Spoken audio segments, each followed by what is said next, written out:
Après le président Birame Souleye qui est en train d'arriver,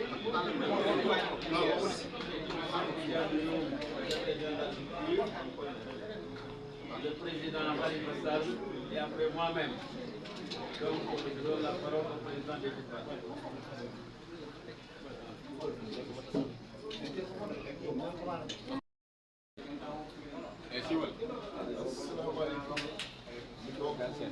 Sénégal, assalamu alaikum, toute la presse internationale. Nous, Sénégalais,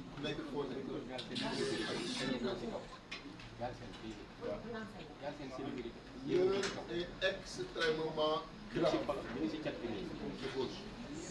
Vous en convenez avec nous. Avec nous,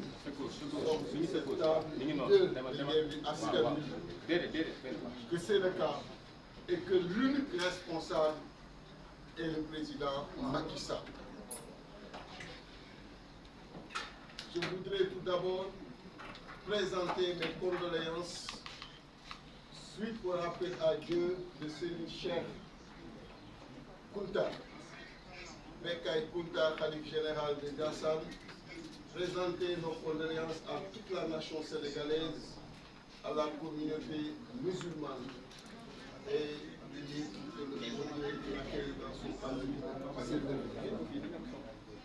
présenter également nos condoléances aux familles éplorées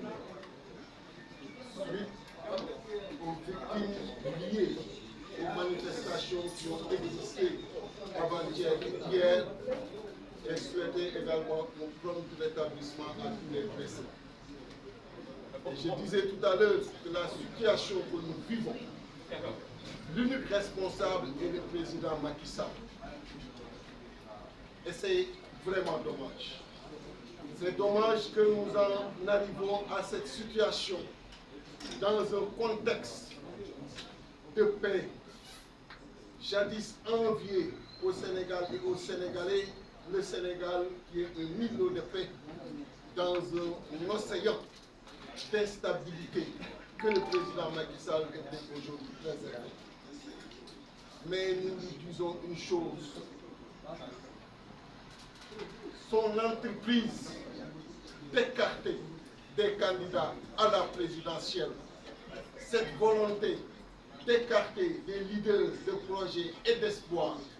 cette volonté ne passera pas. Trop, c'est trop. Nous voulons la paix.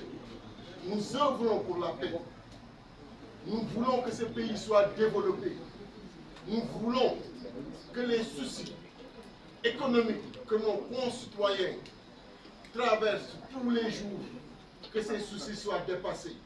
Mais nous voulons également que cette démocratie soit préservée et nous voulons également que ce renouvellement soit assuré en 2024. Et on n'acceptera pas du tout qu'il écarte le président Ousmane Sonko de la prochaine compétition. Le président Macky Sall était avec nous en 2011. Il a vu comment les populations se sont mobilisées pour que lui, il soit bénéficiaire de cette alternance en 2012. Il a vu ce qui s'est passé à la place de l'Obélisque avec tous les morts et on pensait en son temps en finir avec cela quand il est arrivé au pouvoir. Mais c'est lui aujourd'hui qui piétine cette démocratie, qui piétine cette stabilité. Il a un statut que nous le connaissons, le statut de président de la République, qui va finir en 2024.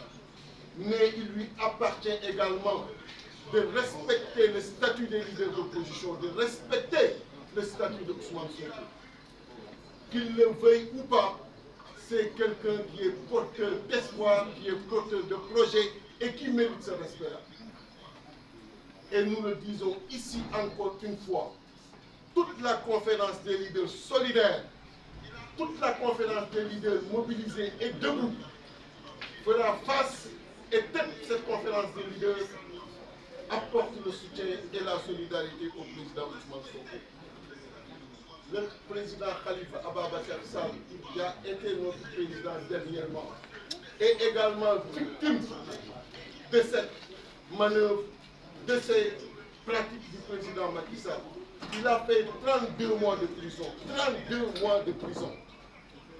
injustement arrêté, 32 mois de sacrifice pour ce peuple-là. Le président Macky Sall en est le responsable.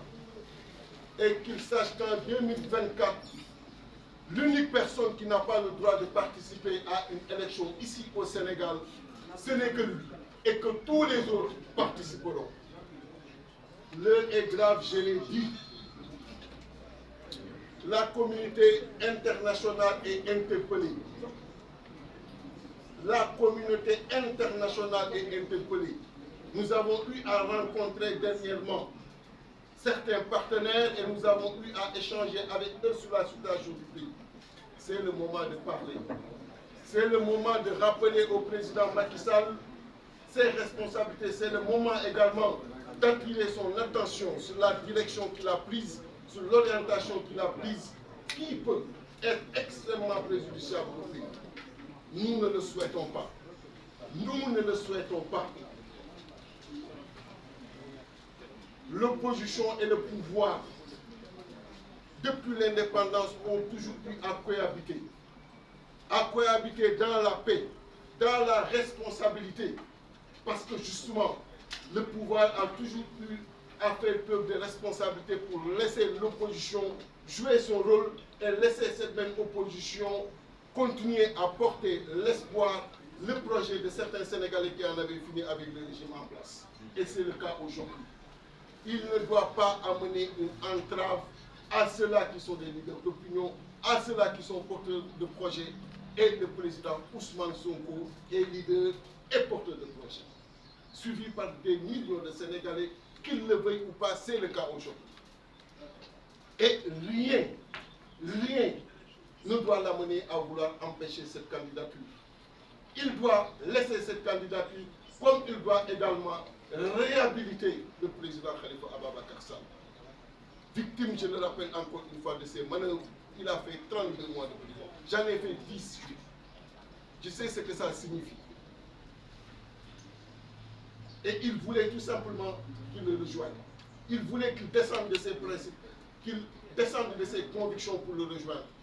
Il ne l'a pas fait. Le président Ousmane Sonko ne descendra pas de ses convictions, encore moins de ses principes, pour se plier, pour s'agenouiller devant lui. Aucun leader de Yewwi Askan Wi ne le fera. Nous sommes des personnes dignes, extrêmement responsables, prêts à faire tous les sacrifices pour cette nation, pour ce peuple sénégalais.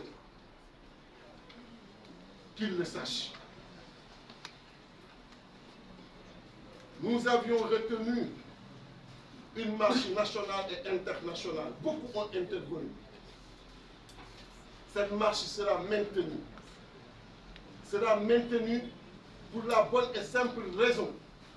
qu'il n'y a rien que le président Macky Sall a fait jusqu'ici allant dans le sens d'apaiser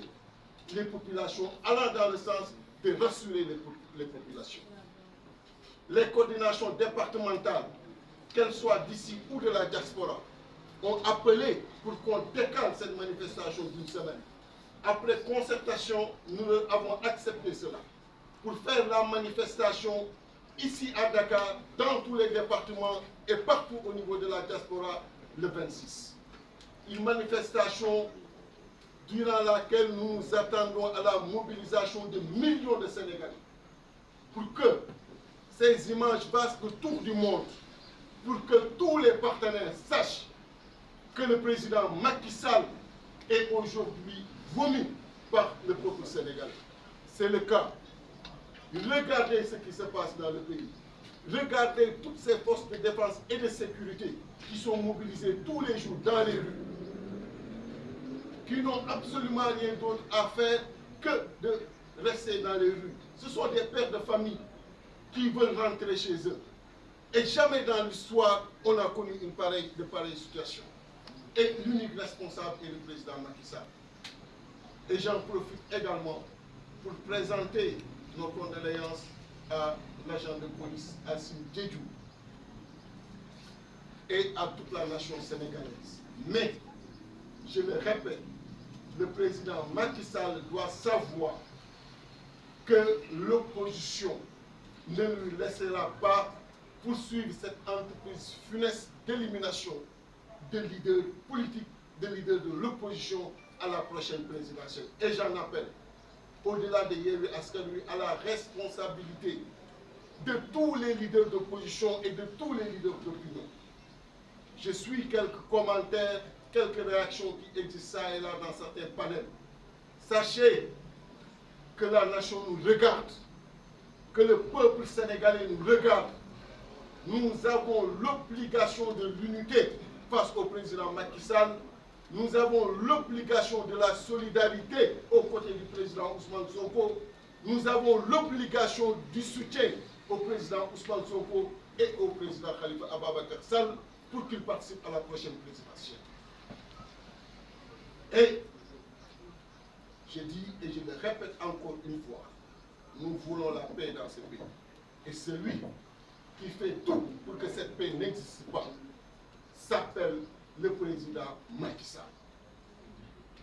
Voilà ce que je voulais dire. Je vous remercie. Merci, Président Déthié. Je donne la parole à Madame Ndeye Fatou Ndiaye Blondin. Mbokk Sénégal, asalaamaaleykum taskati xibaar yi. Gannaaw ba ñu jéggaloo ci tardé bi ñu tardé ndax dañoo xaar suñu benn naataango mu am solo ci suñu toogaay bi loolu rek a tax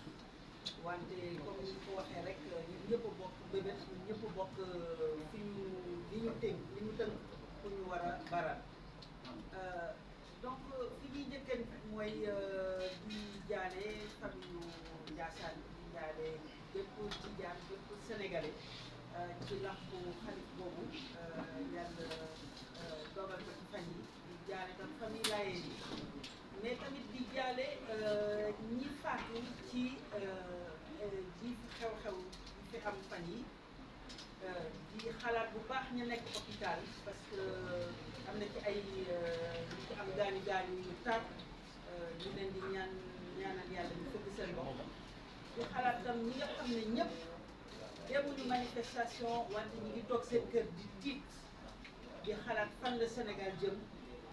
te di am yaakaar ci ñun pour que guddi gi ñu nekk ñu génn ci ñun ñëpp ñoo bokk tiis bi nekk Sénégal ndax li xew dafa jéggi dayoo lii ci buntu xatal rek parce que opposition lii ci jël ba fexe ba nga xam ne ñi daan dox diggante yi moo xam société civile moo xam sëriñ si moo xam sax ñi ñuy wooyee communicateur traditionnel ñu remplacer leen ak ay char ak ay gendarme ak ñoo xam ne dañuy ñëw ñoom la ñuy njëkk a gis daal bu dara amee ñoom la ñuy njëkk a gis ba la ñuy gis ñiy dox jàmm ba ñu yegg si nag tey jii ci fii ñu toll nii ñëpp jaaxle wante kenn juumul lenn rek moo yore jàmm ci Sénégal benn nit moo yore jàmm ci Sénégal boobu nit mooy Macky Sall bu tegoon ci suuf waxi troisième mandat bi amaana peut-être yu bari du réglé mais dina tax yu bari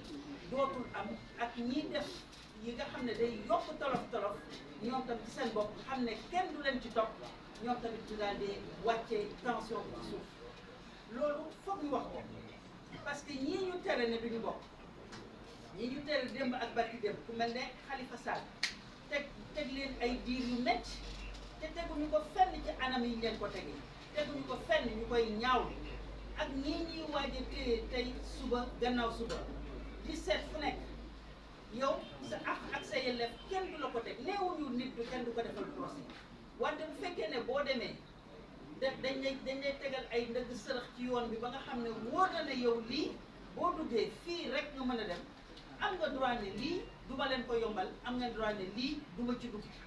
kooku ku xool Sénégal gis ne que ku jug rek mës nga am loo xam ne Ousmane Sonko am nga loo wax ak moom rek nga daal dee dem porter plainte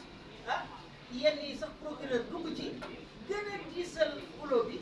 mu jël xuloo bi ci ki nga xam ne nee nañ moo ko tooñ ba nga xam ne ñuy teg ay daañu diis loolu dara andiwu ko lu dul rek naka lay fexe ba li constitution bi may maanaam opposition bokk ci Sénégal am fi kàddu ñu koy respecté ñu jox ko gëdd naka lay def ba buntu xatal leen ba sax lu weesu loolu ba humilier leen ba wane ay xar kanam yu ñaaw ci askan bi ñu leen di gisee bët yooyu loolu moo ñu indil tolof ak ñàkk jàmm ci dëkk bi parce que nag Sénégal dafa toll koo xam ne nit ñi dañu bëgg a yeesalaat nag bu affaire u at yeesalaat affaire u ba ñu toogee ba xool ne que Sénégal ni ñu ko doxalee fii boobu ba léegi am na ci lu baax wante am na ci lu bari loo xam ne kenn bëggatu sib nañ ko bëgg nañ mu jóge su ko defee ñu seet ñi seen taxawaay méngoog li ñu bëgg ñu may leen ñu bokk loolu de mooy suñu aada loolu la ñu xamoon Sénégal wante tey jii képp ku jug rek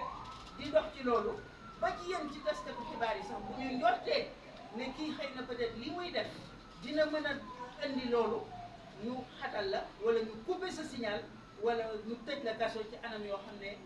kenn xamul lan la di la baagante ngay dem ak a dikk ñetti fan ñu lay soog di wax ne lii lañ lay jiiñ loolu yëpp ñu ci Sénégal boole ci jàpp ay xale yu bari ci benn parti rek plus de 300 personnes ñëpp ci rek yoo xam ne dañu wax seen xalaat nga tëj leen loolu boobu kenn mënut a tuddee Sénégal démocratie te ñëpp gis nañu li Afrikajom Center ak yeneen kuréel yi dox ci loolu li ñu wane ne Sénégal nan la delloo gannaaw tey jii ñëpp ñaawlu ne que nan la ñu seetaane ba Sénégal nekk fi moo tax suñu taxawaay gën a dëgër léegi nag façon nañu yéene taxaw ne dañuy taxaw ñaxtu ajjuma bii di ñëw bi ñuy waxtaanee ñu ànd ak ñun te nekk ci yeneen département yu sori ak ci diaspora bi ak li xew ak yëf bi nu mu demee ñu ñaan ñu delloo ko ba semaine bi ci topp ñu daal di yegg si ci le 26 su ko defee ñu daal di ne xamal leen ne que boobu taxawaay ñu waroon def ajjuma bi dàq nañ ko ba le 26 su ko defee taxawaay bi gën a dëgër ñu gën a leer en tout cas daal ku bëgg jàmm da ngay njëkk a dalal dëkk ku bëgg jàmm da ngay njëkk a taxawal li nga xam ne administration conseil constitutionnel ak assemblée ak yëpp loolu la may bépp doomu aadama buy dox ci biir Sénégal ku ko doxul nag daal di jiital gendarmerie jiital char jiital loi jiital doole defe naa ne boo koy def mën nañ xalaat ne que sa jàmm moom en tout cas du noonu nga koy amee ci nit ñi parce que nit ñi duñ ko nangu su ko defee nag ñu leen di fàttali ne Yewwi Askan Wi benn nit benn famille ak lu Macky Sall mën ci def defe naa ne dina am jafe-jafe yàlla moo xam rek lii def lu muy lii am suba wante dina am jafe-jafe pour dàqale nit parce que ak situation yi lu mu wute ñoo bokk gis-gis ñoo bokk naka la ñu war a doxalee Sénégal te loolu mooy li am solo fi ñu toll nii bokk gis-gis bokk ni ñu war a taxaw léegi nag su ko defee ñun ñi ngi pare suñu bopp di fàttali waa PASTEF di leen massawu di leen fëddalewaat kóllëre di leen wax ne ñoom lu ñu sonn lu ñu xeex lu ñu taxaw ñi ngi ci seen wet te ci amaana sax ci am na yoo xam ne ñoo leen ciy jiitu te dinañ ci taxawaay bu mat sëkk wéetuñu ci xeex ñëppal ci jàpp parce que xeexu dëgg la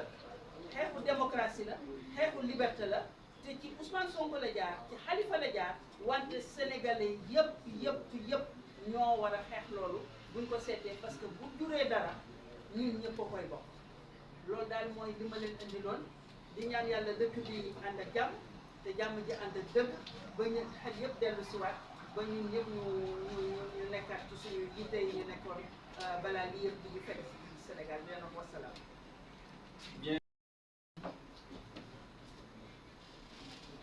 ñu ngi leen di nuyu yéen suñu mbokku journaliste yi nuyu Sénégalais yëpp à travers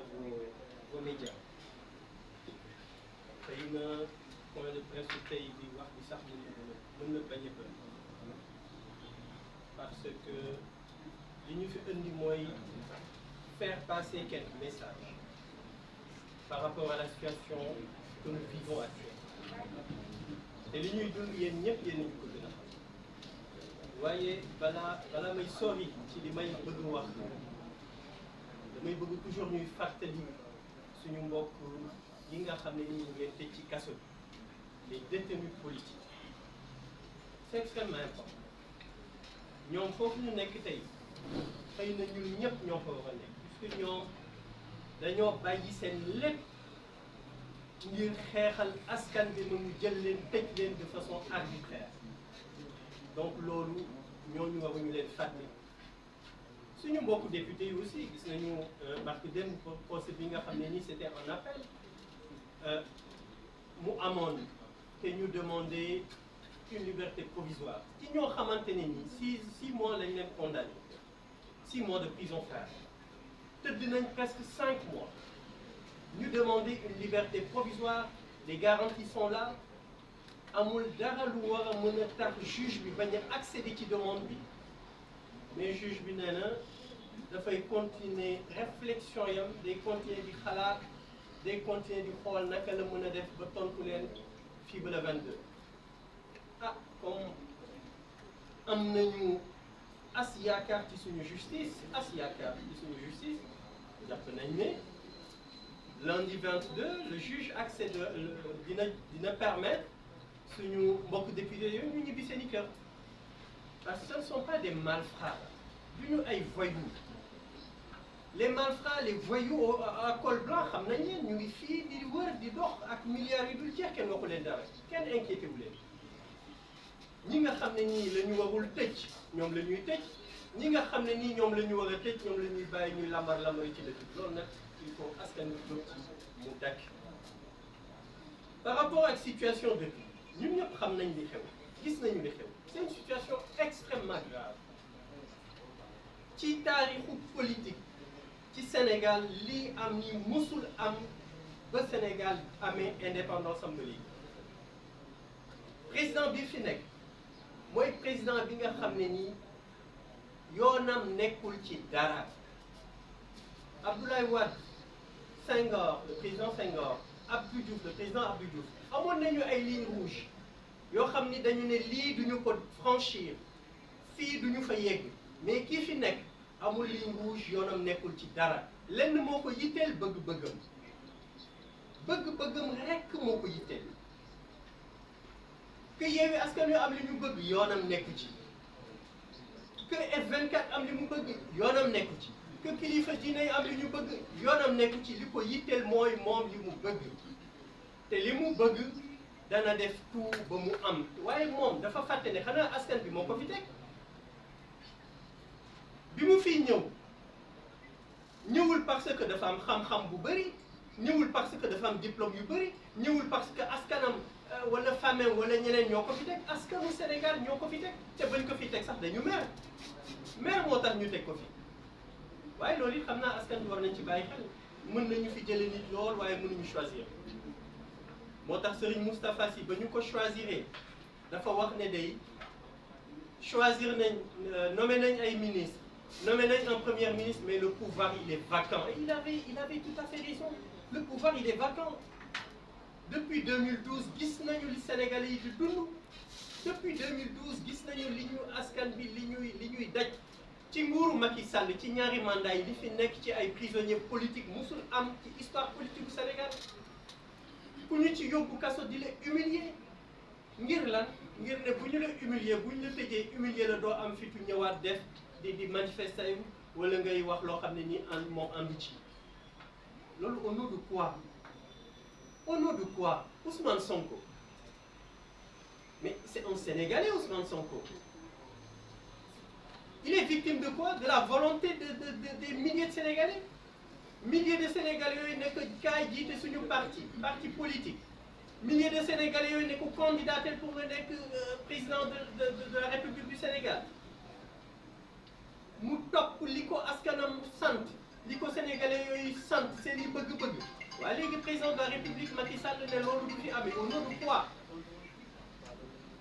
Khalifa Sall c'est pareil ay sénégalais jiital ko ne ko candidaté pour nekk président Macky Sall le président de la République Macky Sall ne loolu du fi am mais au nom de quoi? et loolu la nekk di def ci leader yi boo leen seetloo amul benn leader boo xam ne ni candidaté nga te Macky Sall amul benn épée de Damoclès bu mu teg ci sa bopp bu ko deful mi ngi koy wàcc képp koo xam ne ni yaakaar na ni mën nga ko indil ay tolof-tolof wala mën nga tax ba moom du am li mu bëgg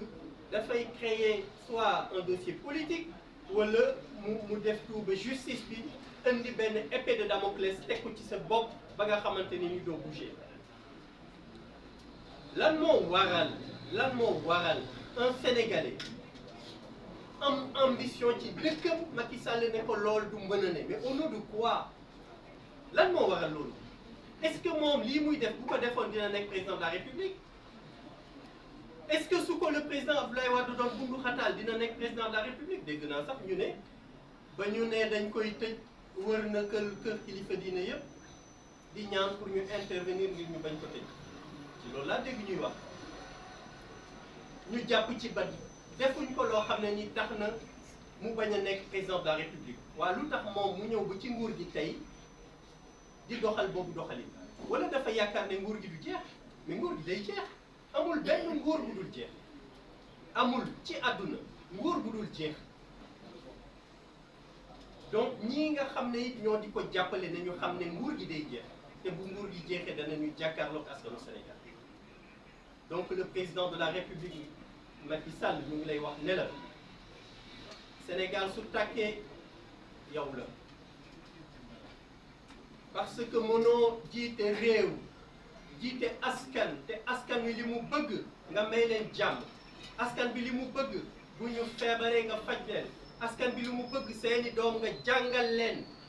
wala nga teg leen ci conditions yi ñu jànge correctement mais depuis ba nga nekk fi fitna nga yéem le président de la République Macky Sall fitna nga yee et boo leen seetloo fitna bi mu yee yëpp c'est parce que dafa am ay sénégalais yoo xam ne ni ñenn pàcc askan bi moo leen ne jiital nañ leen pour ngeen nekk ngeen am ambition nekk président de la République mu ne loolu du fi nekk di indi fitna bu am yëpp loolu la mais lan moo waral mu bañ le président Ousmane Sonko ne nekk du nekk candidat war naa ko sax lu waral mu ne le président Khalifa Sall du nekk candidat ba mu war ay bakkanu sénégalais di ci des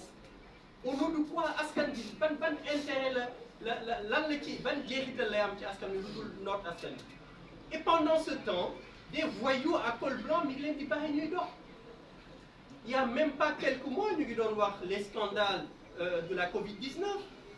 des milliards yoo xam ne ni sénégalais yi ñoo ko génn ci seen poche ci seeni économie des milliards yoo xam ne ni dafa dem lebi ji ko sénégalais yi ci seen bopp ñoo ko war a fay.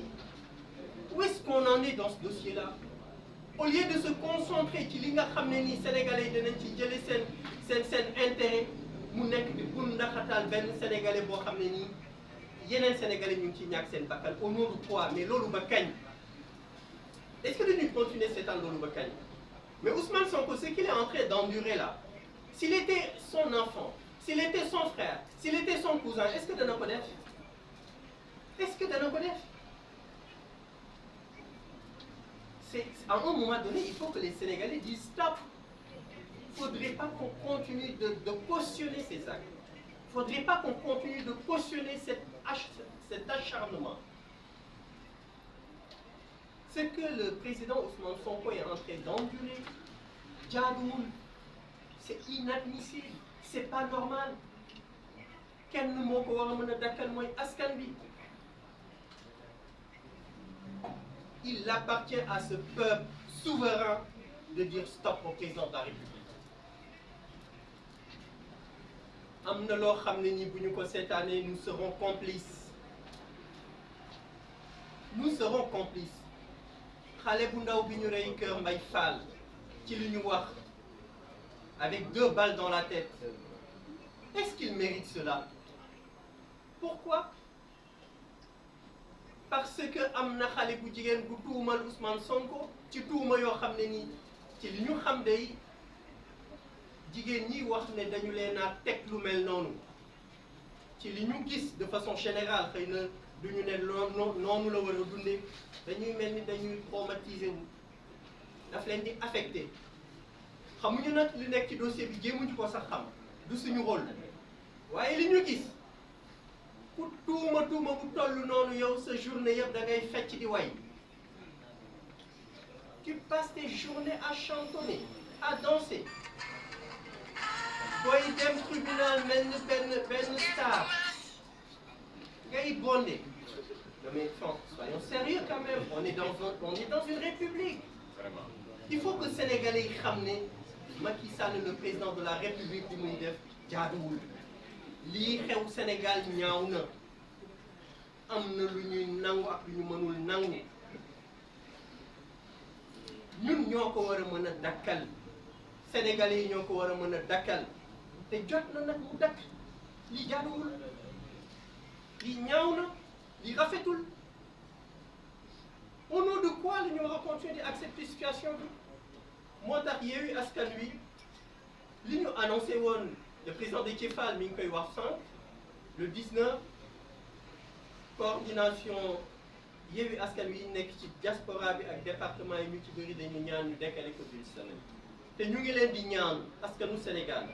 yéen ñi nekk puisque rassemblement la boo xam ne nii c'est aussi bien sur le territoire national que sur le territoire international dans la diaspora ñu ngi leen di ñaan ngeen taxaw parce que nag jot na dëkk bi bu tàkkee ñun ñëpp lay impacté du waa Yewwi Askan Wi rek lay impacté du Ousmane Sonko rek lay impacté wala du président Khalifa Sall rek lay impacté dëkk bi su tàkkee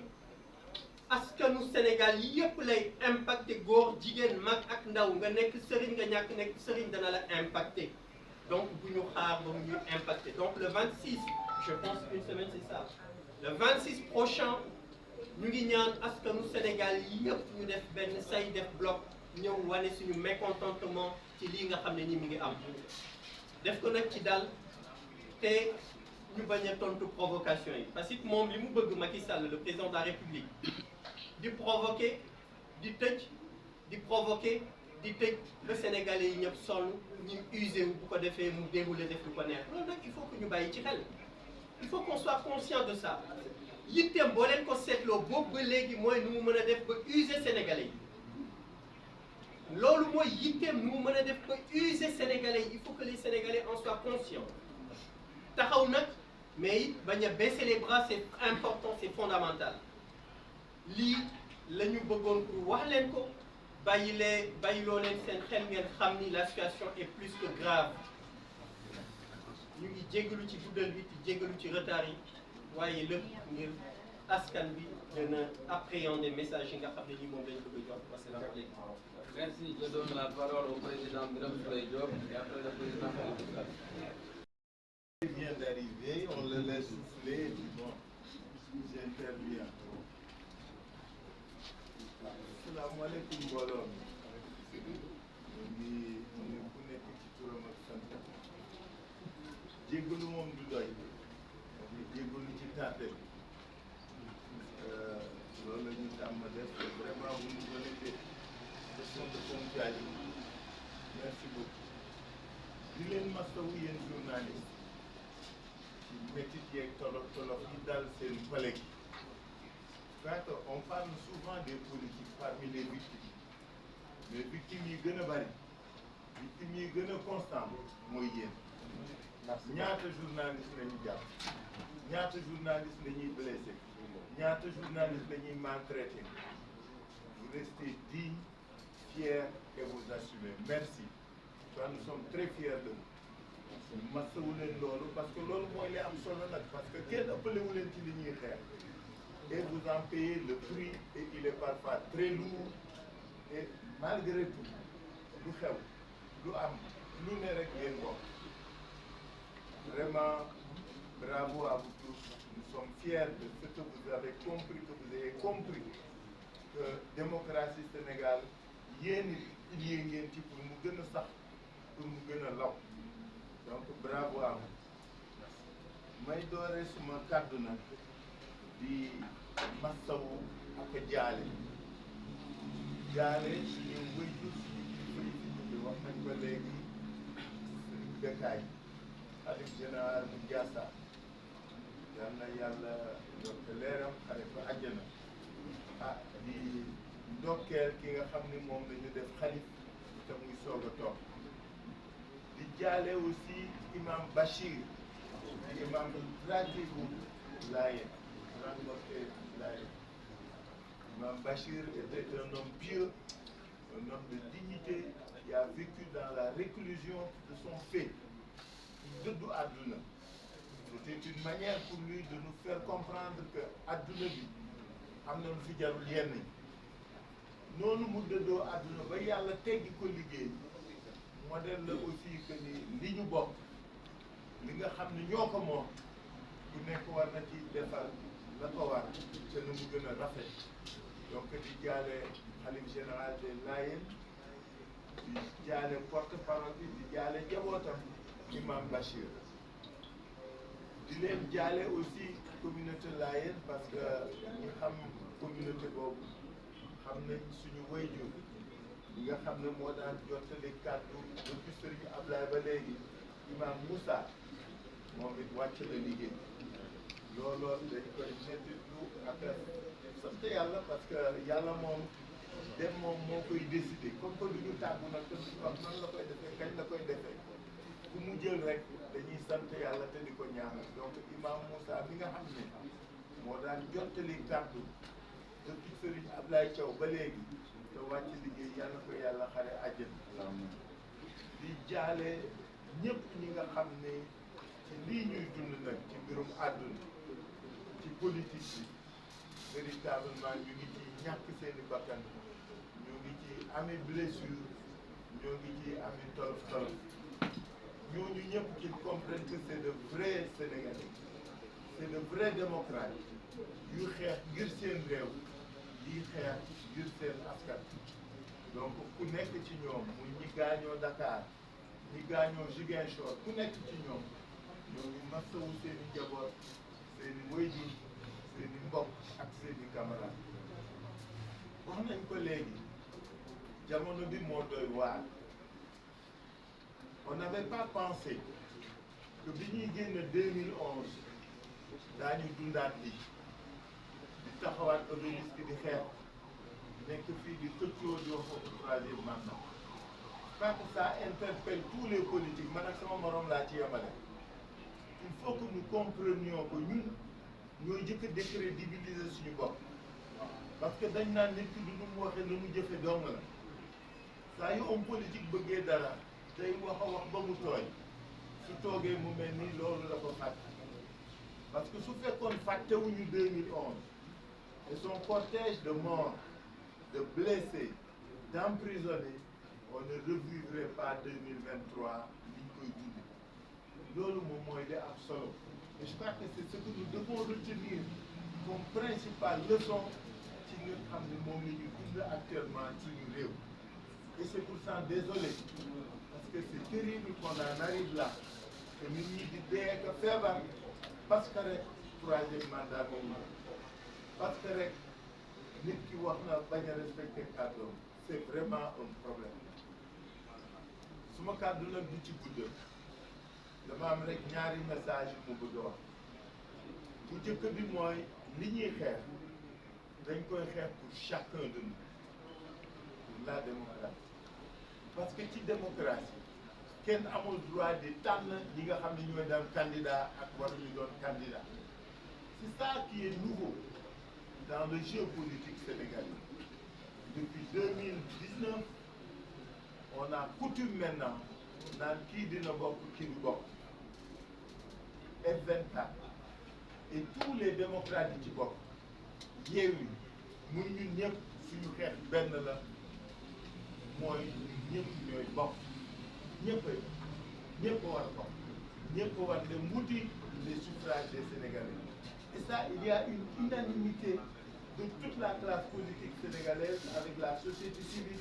mooy suñu xeex bu jëm faut pas que nit ñi fàtte loolu ñëpp ñoo war a bokk kenn rek moo warul bokk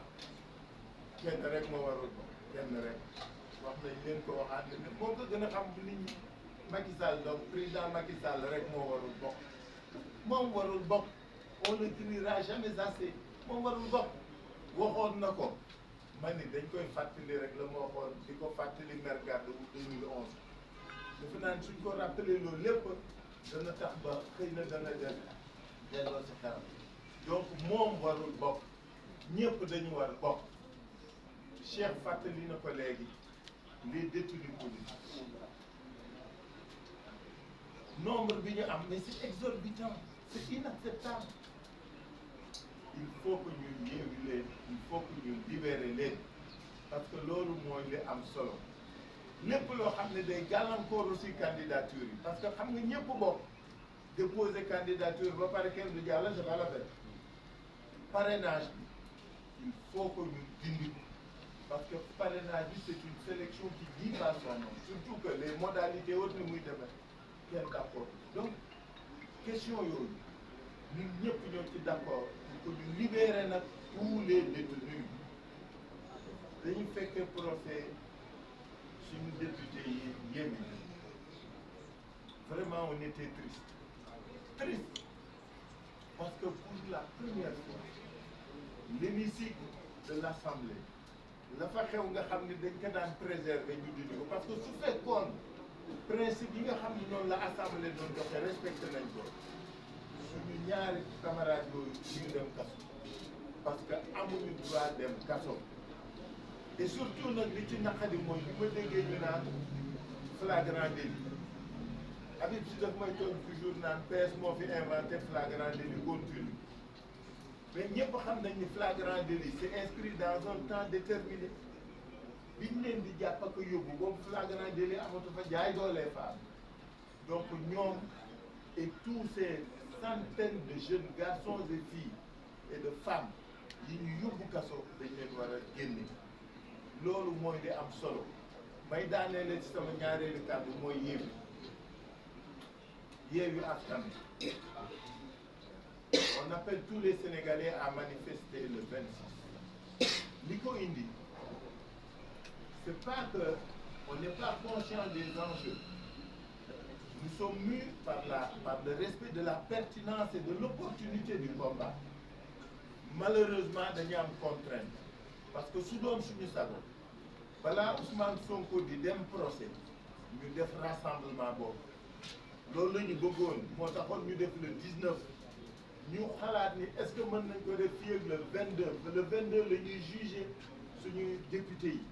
soo ko bëggee def le 21 xam nga yaa les délais légaux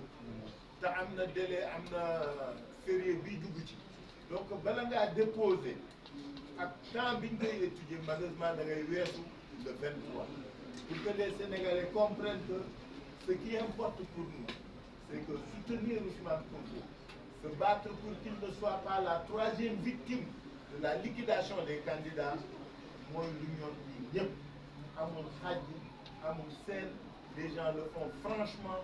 sincèrement entièrement pleinement que nul n'en doute et que nul n'en ignore dama bëgg rek nit ñi xam ne lii nga xam ni moom la ñu suma c'est la démocratie sénégalaise moo ko jàpp ñun dañuy weesu mais dañu am obligation wu ñii nga xam ne ñu ngi ci ginnaaw di ñëw ñu légué leen un pays boo xam ne kenn dootu fi xuloo troisième mandat kenn dootu fi wax article 80 kenn dootu fi tëj journaliste kenn dootu fi tëj politicien te daañu fexe ba réew mi naat réew mi dem kanam ak ñoom. Merci président Khalifa. La parole au président Birame Souleye Diop, président du groupe parlementaire Yewwi Askan Wi.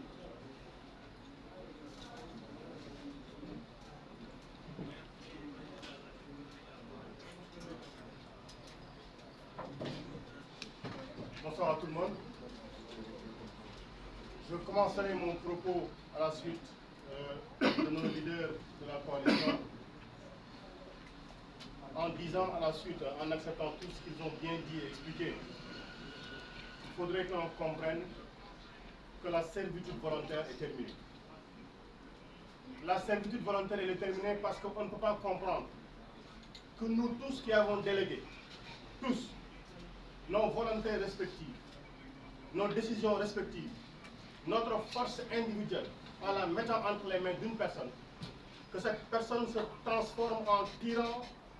en autocrate, et nous impose une manière de faire en asservissant toutes ces institutions qui servent à donner un visage à la démocratie, ce que l'on appelle la séparation des pouvoirs. Nous ne le rappellerons jamais suffisamment. Il y a un pouvoir exécutif qui assure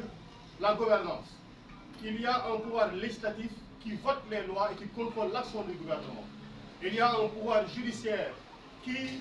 tranche les contentieux entre particuliers, entre citoyens, mais entre les contentieux entre l'État et les citoyens. Les contentieux entre l'État et un autre État. Mais quand la justice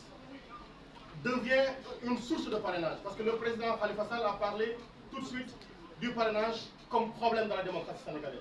Mais aujourd'hui, au-delà même du parrainage qui est demandé aux citoyens, donc le parrainage citoyen, il y a le parrainage judiciaire. Et Macky Sall, en se taisant, veut obtenir le parrainage du Conseil constitutionnel. Et nous savons tous que comme il padrino en Italie, le parrain italien, le Conseil constitutionnel acceptera d'être le parrain de Macky Sall pour ces élections-là, alors qu'il sait pertinemment, pour l'avoir déclaré, pour l'avoir dit, pour l'avoir ressassé, qu'il ne peut pas avoir une troisième candidature. Donc aujourd'hui, nous n'accepterons pas que le Conseil constitutionnel se transforme en parrain pour Macky Sall pour la troisième candidature. Au-delà de ceci, nous disons à tous ceux-là qui sont épris encore de démocratie, qui veulent que le visage radieux du Sénégal en termes d'appréciation démocratique reste ce que nous avions connu. Pas le visage aujourd'hui, comme nous l'avions dit la fois dernière, balafré, le visage que nous connaissons aujourd'hui, mais nous appelons tout ce monde-là à rester debout. Et comme les leaders de la coalition aujourd'hui encore restent encore debout pour dire non à ce qui est en train de se tramer. Nous appelons les militants, les sympathisants, à savoir que pour nous, il n'est pas moment de baisser les bras. Il n'est pas lieu de reculer parce que Macky Sall avait bien déclaré en 2011, et je ne fais que le citer en substance, que le combat contre ce régime antidémocratique se fera dans la rue, mais ce combat-là, on ne fait que lui répéter les enseignements qu'il nous a appris en 2011. On ne fait que citer ce qu'il a dit, ce qu'il a déclaré. Il nous faut être debout face à lui, parce que ce qu'il veut nous imposer, il n'est pas normal que dans ce Sénégal-ci que nous l'acceptions. Et nous ne l'accepterons pas, nous resterons debout. Donc, à la suite de ce qui est dit et fait un peu partout dans le pays, nous disons à tout le monde, restez debout, parce que président Khalifa, président Habib, président Déthié, président Youm, président Ousmane Sonko, sont tous des démocrates, sont tous des personnes investies d'une confiance de citoyens. Elles ont toutes les latitudes et toutes les libertés pour candidater dans un pays où, parce que la personne au pouvoir décide qu'ils ne seront pas candidats, qu'on dise on baisse les bras à la RTS, le sort n'en est pas encore jeté, le sort sera jeté quand le peuple le décidera. Et le peuple veut que toutes les personnes qui veulent candidater, candidatent dans les conditions définies par la Constitution, sans manipulation aucune, sans organisation, sans manœuvre, sans njuuj njaaj aucune, comme il l'avait déclaré. waaw waxoon na ni moom amatul lu muy njuuj njaaj xam nañ ni mënu ci dara ndax ci deret la nekk moo tax mooy di njuuj njaaj. On appelle les citoyens à rester debout, njuuj njaaj dina fi jóge, démocratie dina fi am, ñu war a candidater dinañ candidater, mais ñu koy wax ne ko yéen yi nekk ci kaso yi amul benn instant bu ñuy toog di fàtte ne yéen a ngi fi, parce que li nga xam ni mooy bas-bas ci suñu xol yi dans ce combat-ci, c'est également pour que vous retourniez dans nos familles, dans vos familles, vous retourniez à nos côtés, parce que ce combat-là on le gagnera avec lui. Macky Sall bàyyil doomu jàmbur yi ñu dellu seen i kër, ñi sàcc alalu réew mi, ñi dëgg alalu réew mi, ñi rey nit ñi, ñi xañ nit ñi, ñi tëj nit ñi, ñi ngi fi xam nga leen, yaa ngi leen làq jàpp doomu jàmbur yi deful dara bëgg leen dugal ci kaso bi. Bàyyil doomu jàmbur yi ñu dellu seen kër. Ki am tur te ñu xam ko mën koo tudd ak ki ñu xamul turam tay ji ñoom ñëpp les 500 prisonniers Dakar ba Ziguinchor, Ndar, Thiès, Kaolack, Louga, fu mu ci mënti doon, bàyyil doomu jàmbur yi ñu dellu seen kër. Ils sont utiles là auprès de nous pour restaurer la démocratie. Bàyyi leen dellu seen kër, kenn du ci takk bracelet électronique, bàyyi leen ñu dellu seen njaboot. Lii moo nekkoon kàddu yi ñu bëggoon a yëkkati, ngeen baal ñu ak président jërëjëf salaamaaleykum wa rahmatullah.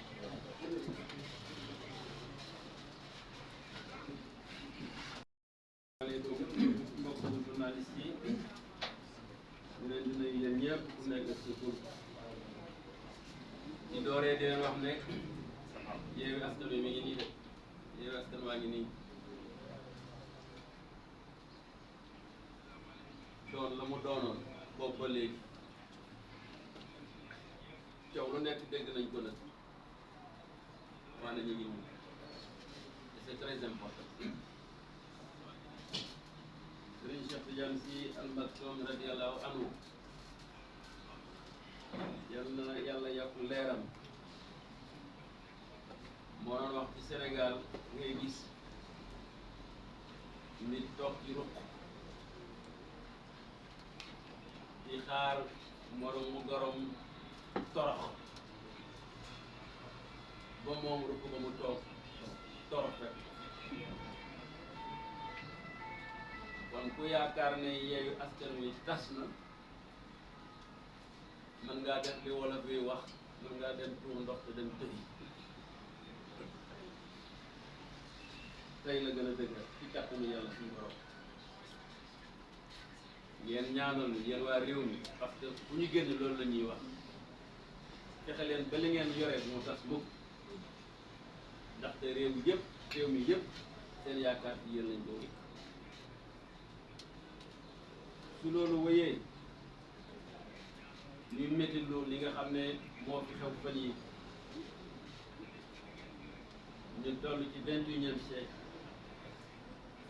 Sénégal bu manifestation amee ay xale yoo xam ne yu ndaw di ci ñàkk seen bakkan ay policiers di ci ñàkk seen bakkan ay gendarme di ci ñàkk seen bakkan ñu yaakaar ne réew mi loolu war nañ ko weesu ndaxte nag am na ndaw yoo xam ne yii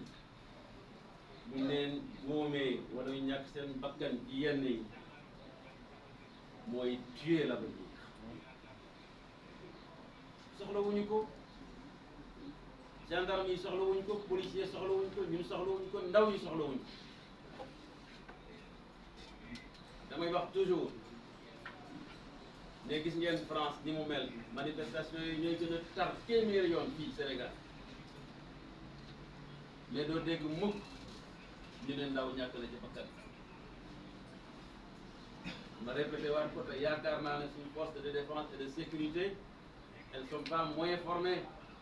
que les forces de défense et de sécurité de la France je ne le crois pas donc lu maanaam war nañoo mën a retenir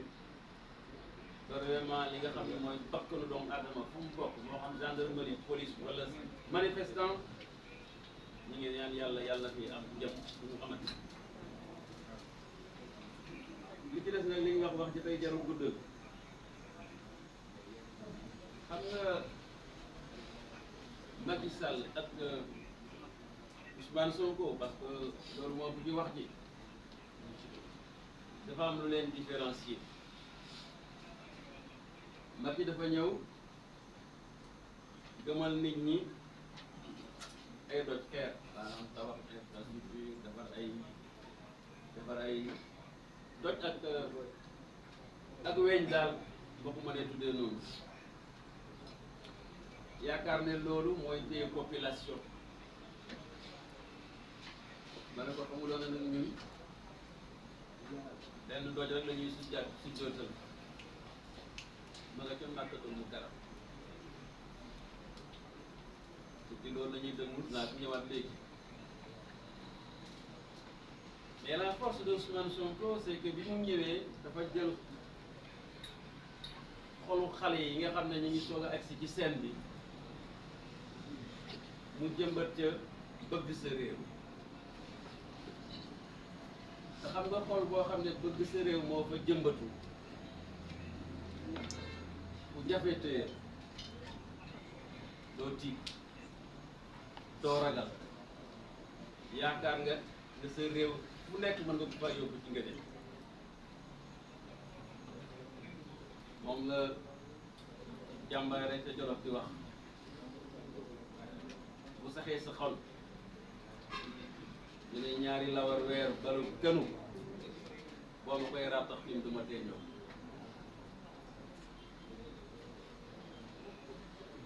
ci xol la nekk te moom comprendre loolu mooy li xale yi di théoriser de wax projet ak idée mën loo lutter contre ça c'est impossible wax naa ko burul benn du ñaar c'est une bataille qu'il ne peut pas gagner c'est un combat qu'il ne peut pas gagner il faut qu'il revienne à la raison Sénégal nag ah gaal gaa ngi wengalu de te moom moo yore joow la Alaaji Abdoul Aziz Dabakh mu baax ma yal na yàlla yokk leeram daal di ci barkeem mu dal wax ngeen xam ko yéen ñëpp boo nekkee ci gaal sa ëmb nekk ko bul ñaan ëmb ba mucc na nga ñaan gaal ba mucc te fii mu nekk ñun ñëpp suñu ëmb biñ ci gaal gi te kenn moo koy joow mooy Macky Sall ndax dañuy toog di seetaan mu wengal gaal gi yaakaar naa ne foofu sénégalais loolu du ko def kon nag comme ñun ñëpp jàmm lañ bëgg te jàmm si la lépp xaj te ñun ñëpp ci ëmban ci biir waaye ku nekk na wax xanaa mu tudd Sénégal yëpp yaakaaruma loolu jàmm ji nag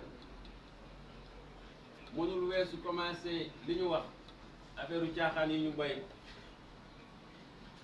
mooy ndaw yi ñu fàtte ci kaso bi defuñu dara na leen bay jàmm ji mooy procès complot yi nga xam ne ñu ngi koy def Ousmane Sonko pour jéem koo galgal mu nekk candidat à élection présidentielle nañ ko teg fii jàmm ji mooy galgal bi ñuy galgal le président Khalifa Sall ba mënatul a nekk candidat à l'élection présidentielle nañ ko teg fii dama koy wax toujours ne ko loi am na constitution am na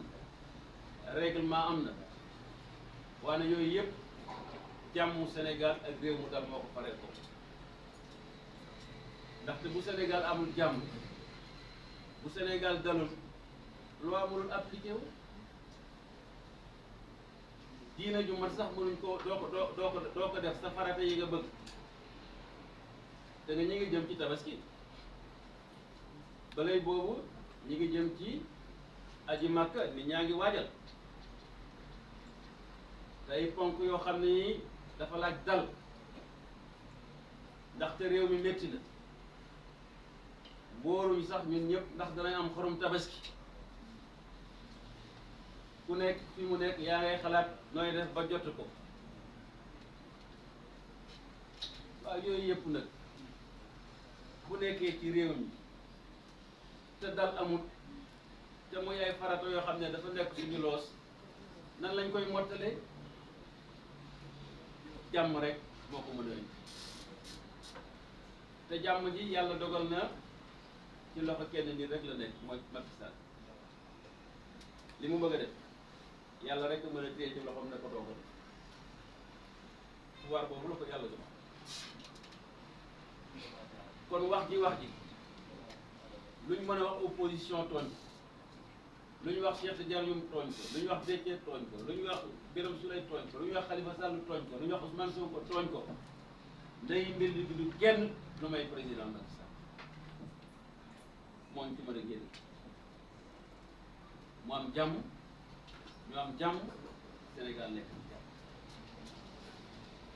waane lu toll juróomi téeméeri xale nga tëye leen ci prison yi lu toll ne ñaari député waroon leen a bay barki dem mu bañ lu toll ay xale yoo xam ne ay fukki at ak juróom fukki at ak ñaar sax dégg naa yoo xam ne dañoo ñàkk seen bakkan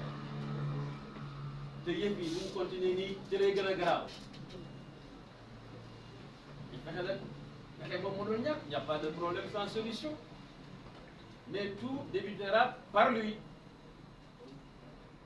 et tout se terminera par lui. En tout cas ñun loolu la ñuy wax boobu ba léegi que Yewwi Askan Wi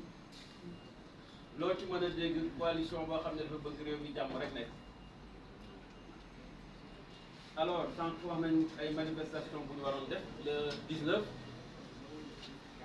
mais ni ñu leen ko ñenn ñi waxee dañ ko bëggoon a def ci le 23 sax maanaam ñaar fukki fan ak ñett balay boobu muy procès président Ousmane Sonko mais dafa fekk ne suba sax moom jógee la mbokku chrétien yi n'est-ce pas et war nga am bu paree loolu ñetti fan pour que nga mën a def procédure yi ak préfet pour yëgal ko mu tontu la ci te loolu buñ ci nekkoon àla kulli aal ci le 24 ñuy yóbbu mais comme ni ko déjee waxee ak Khalifa ñu waxtaan ak ñi nga xam ne ñooy nekk suñu responsable du département diaspora ñu ñaan ñu def pour le 26 mai. Donc 26 mai aussi bés bu rëy lay doon bés boo xam ne pour défendre candidature Ousmane Sonko, pour défendre candidature Khalifa Sall, pour défendre la démocratie, pour que aussi ñi nga xam ne dañ leen a jàpp tëj leen ci kaso yi ci defuñu dara ñu bàyyi leen. Loolu mooy message yi nga xam ne bëggoon nañ leen koo jottali di leen xamal nag que wax ngeen dëgg am na conférence de presse léegi F24 ñu ne yéen ñoo koy ànd parce que Yewwi Askan Wi ci F24 la bokk ñoo bokk xeex bi ñoo bokk vision bi ñooy xàttaloo ñooy doorandoo kon ñu ngi leen di sant ñu ngi leen di gërëm asalaamaaleykum wa rahmatulah.